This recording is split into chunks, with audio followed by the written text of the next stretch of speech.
Kia ora and greetings, dear friends. So, yeah, just a nice, sleepy, rainy Saturday happening here where I live, and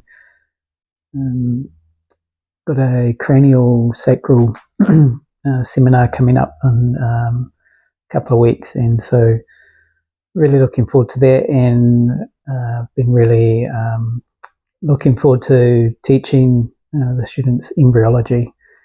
And it's quite interesting, that in the world of biodynamic craniosacral therapy, we have quite a large focus on understanding embryology, and the reason behind that is that our our original potential exists there, our embryonic beginnings, our absolute blueprint of who we are and as a essence is develops in that space. And it reminds me of Samuel Taylor Coleridge, who was one of the first generation of what they called the Romantic poets. And the Romantic poets came about, that whole movement came about in a sort of uprising against the Industrial Revolution. It was about sort of staying connected to our nature and our original potentials and beauty, really.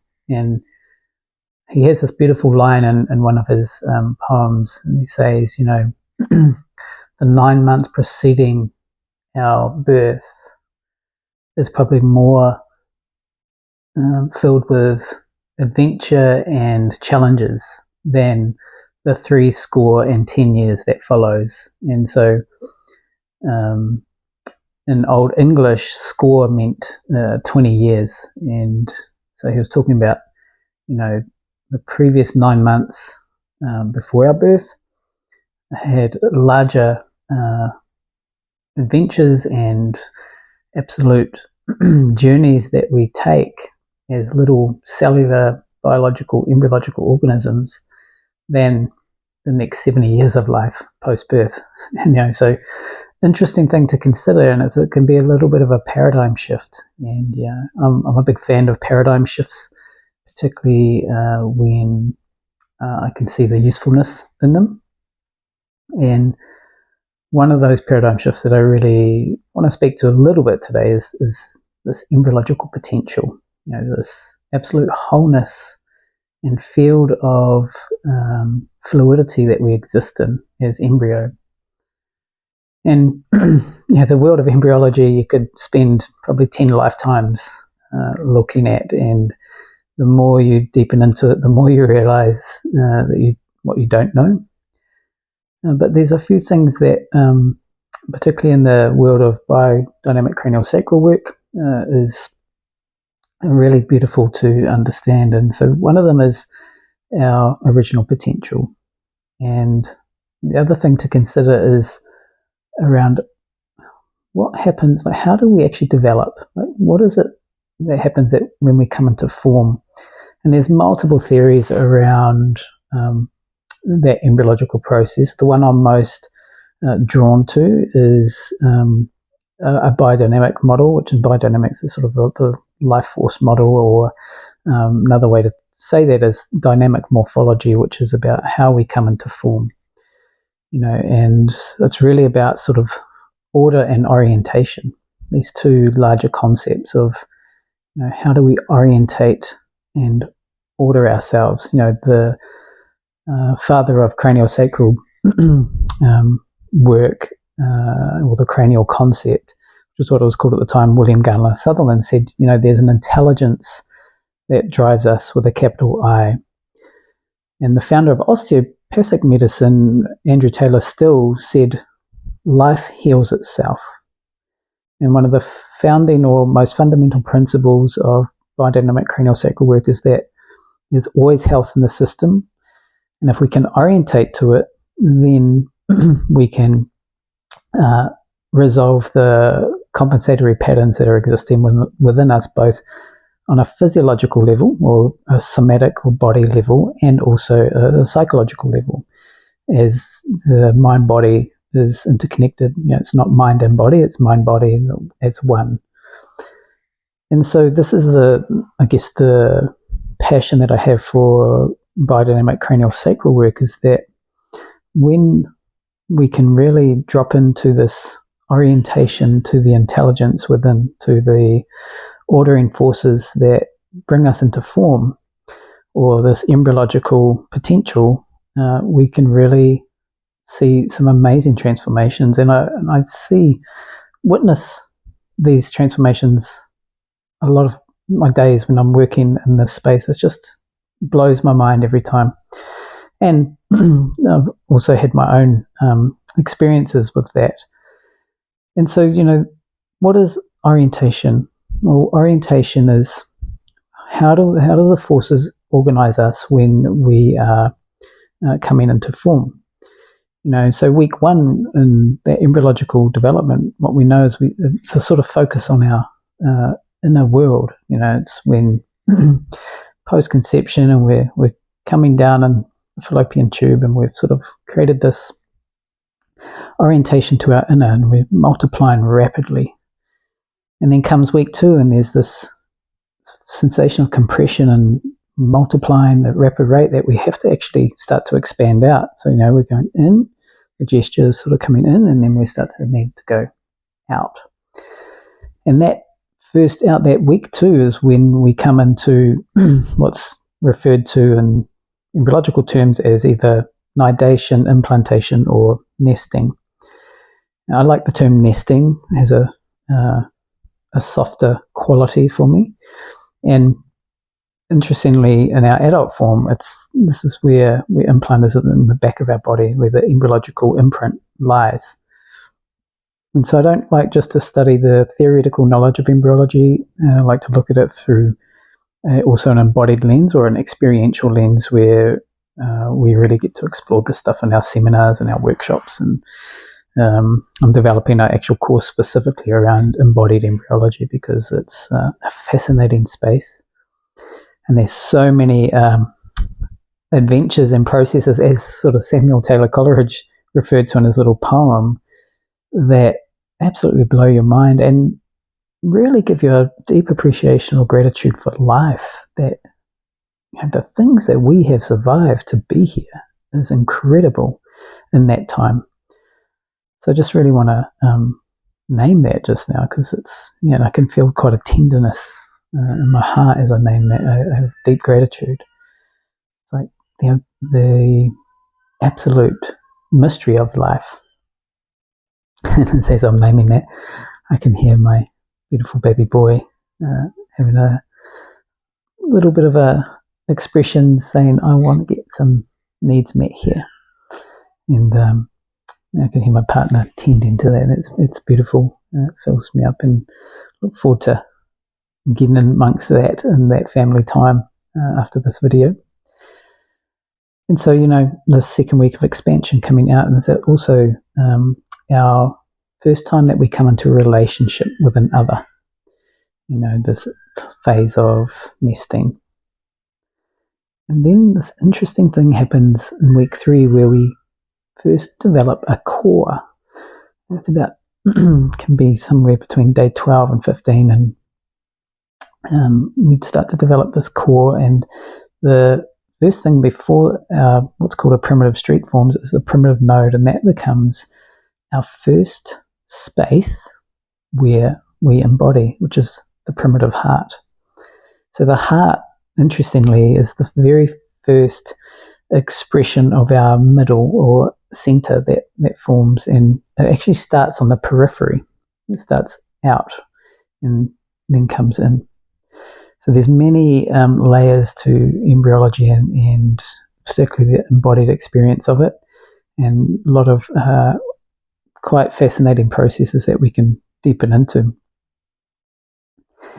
And so as the heart grows in space, and this form starts to emerge, this body and this midline, this core, in week 3, it becomes like our blueprint where we can organize. In fact, there's these amazing, disappearing, it's what they call the notochord. It's kind of like a Houdini. It appears and then disappears, and it's like an absolute blueprint. And biodynamic cranial sacral therapy, sometimes that shows up in the session, and it's just such a beautiful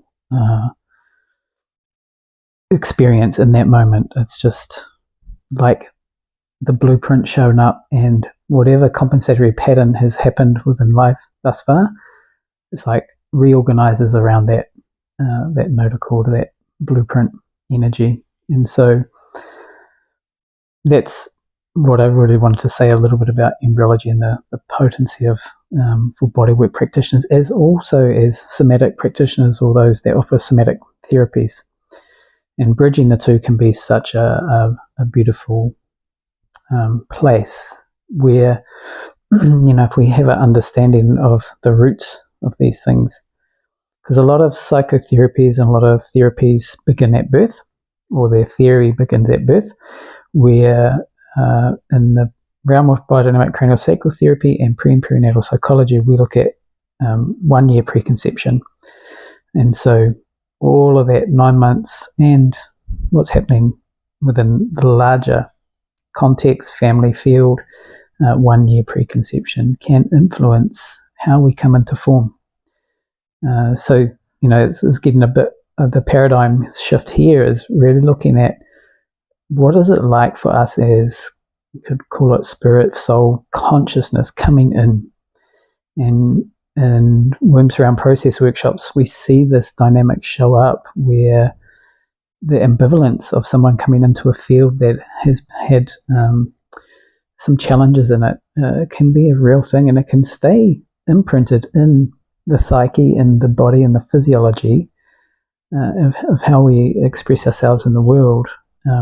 And so those workshops, they are a deep dive, but they allow us to get to the roots of things and provide a missing experience, so that our whole makeup, our whole form, our whole physiological expression, psychological expression changes, which can be quite big shifts and a beautiful experience. I think for me, that's been the most transformational work that I've done. And I love offering that. It really spins my wheels.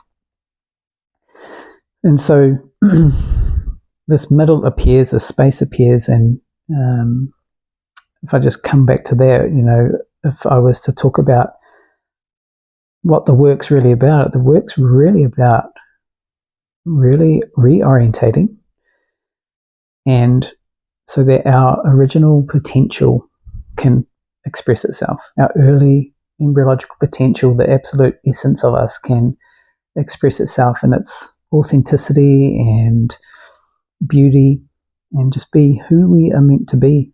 It's our absolute birthright. But the sad thing is that life happens, and we have experiences right from in the womb, in utero, through birth, first 3 years of life particularly, that create our foundations or our formative patterning, and that is mostly pre-verbal. And this is why now a lot of the uptake of somatic psychotherapies and somatic practices and work is so useful to the resolution of traumatic material and creating more space within a nervous system. But that can take some time, and particularly, one of my philosophies is about this is slow work. We need to go slow. And just as I name that, I notice a bit of speed coming into my system, which is interesting. And so just take a little pause and just notice. Could have been that little Easter egg I just ate, so I'm getting a bit of a sugar hit. But pauses are good. Pauses are good. You don't take enough of them.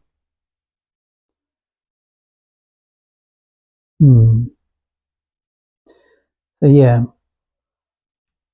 what I notice is that, what a pause can do is can help us with self-regulation. But there's a lot of emphasis on self-regulation out there. And as humans, we didn't evolve at all to self-regulate. We evolved to co-regulate. And so the ability to co-regulate happens within a relational space.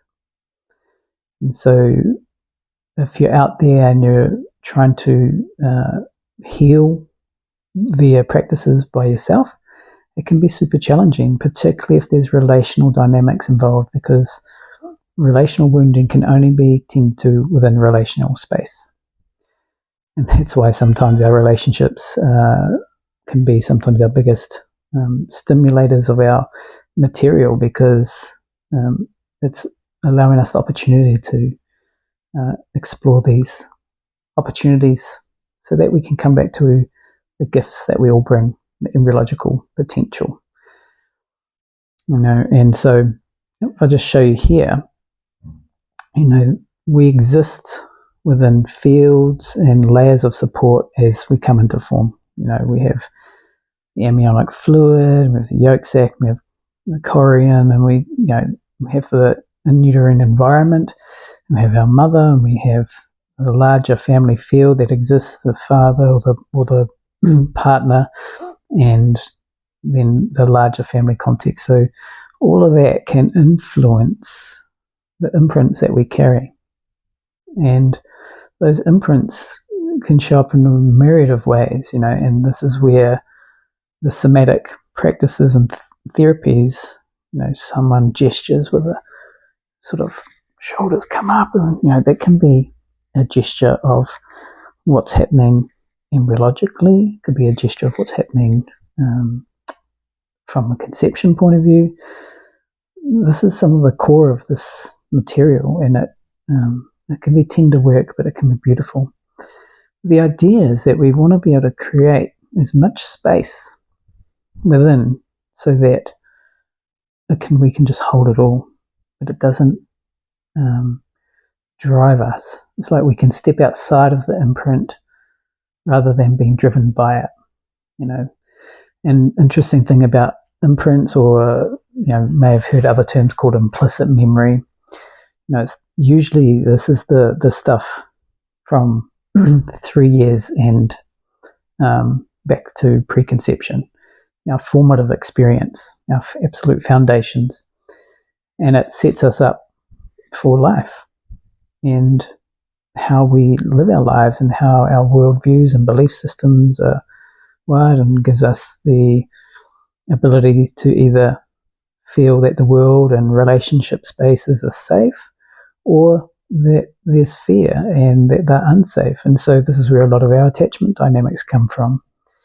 In the embryological and pre-perinatal literature, we look at this week 2 process of as a very, very tiny collection of cells that are forming, and how that coming into relationship with another within the uterine womb influences how we come into relationship in life.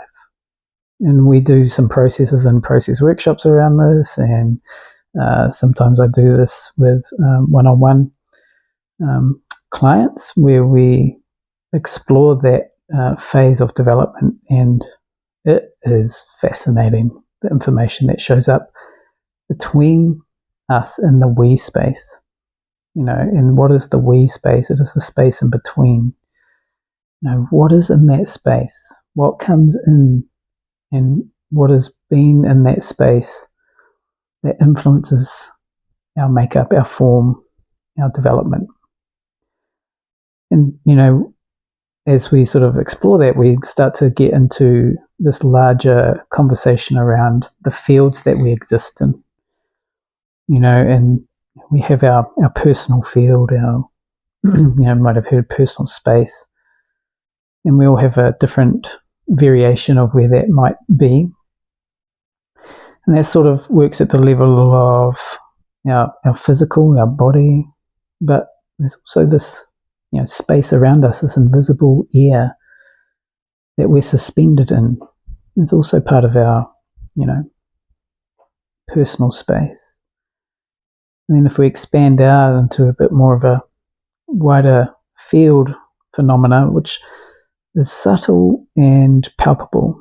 So in cranial sacral biodynamics, and any practitioners out there will know what I'm talking about when I talk about, the tides and the tides of expression. And the tides of expression are these beautiful tidal movements and rhythms that exist within us and also within the space around us. And it's like the metaphors like the ocean, the first rhythm sort of like the waves crashing on the shore. It's sort of the rhythm I'm in now, speaking to you in this, using language, and what they call the rhythm of the cranial rhythmic impulse, or the flow of cerebral spinal fluid, which interestingly starts off as amniotic fluid. It's fascinating. So that's one level, and then as we extend that space out, we come into this level of the mid-tide, which is like, the surface of the ocean, sort of far out to the ocean, but the surface, and it's a little bit more fluid and sort of moves and flows. And then the final level is sort of right out to the horizon, but it's like the deep stillness and very slow rhythm at the bottom of the ocean. It's where we can just be, and interestingly, in that space or in that field is not impacted by life experience. So it comes back again to this, they call blueprint energy, and sometimes we hear that in the pre and perinatal literature and in the cranial sacral biodynamic world, this absolute blueprint, where when we can sit in that space, that's what Andrew Taylor Still, who was the founder of osteopathic medicine, said: life heals itself. And that field, when we can access it, expresses health within the system. It's always got layers of resource and health, and it reorganizes our whole physiology and psychology. But it can take a while to get to that place, to access it. So we go at geological speed, and we work through barriers and defenses and parts, and we may do some early exploration around our implantation or nesting journeys, or what life was like for us around our birth process and things like that. So we really get into the roots of things, and that takes us slowing, an absolute slowing down, because when we can go slow, we start to open ourselves up to access more information. But sometimes to access the slow can be tricky. In the modern world, we operate at quite a speed. And the interesting thing about, as we slow down, we get closer, or the crossover between our corpus callosum gets closer to our limbic system, so we start to feel more. And if we've had experiences that have been super tricky and challenging in life, to get back into the body and to feel can feel really unsafe. And so going slow is necessary. Really slow. And interestingly, when we can access this place of slow in us, truly, it doesn't mean things on the outside or in our world slow down. It doesn't mean that we have to move slowly through life. It just means when we can access slow on the inside, things actually happen more efficiently for us. Now that is an empowering place. So it's just a little bit of a contemplation and chat this morning. And if you'd like to know more, let me know. I have got a couple of courses that are in development around all of this material. One is around the energetics of relationships, so really exploring these fields and these we and relational spaces, like the space in between, like really navigating that and what gets in the way of it. And also a course around embodying embryology, embodying our absolute potential. And so, looking forward to sharing those when I've got them drawn up. They're in draft at the moment. And if you are interested, let me know, and we'll start a little discussion group for those that are interested in those courses and that sort of work and material. And look forward to hearing from you. I hope you have a beautiful rest of your Easter weekend, and I'll leave you there. And enjoy the rest. and slowing.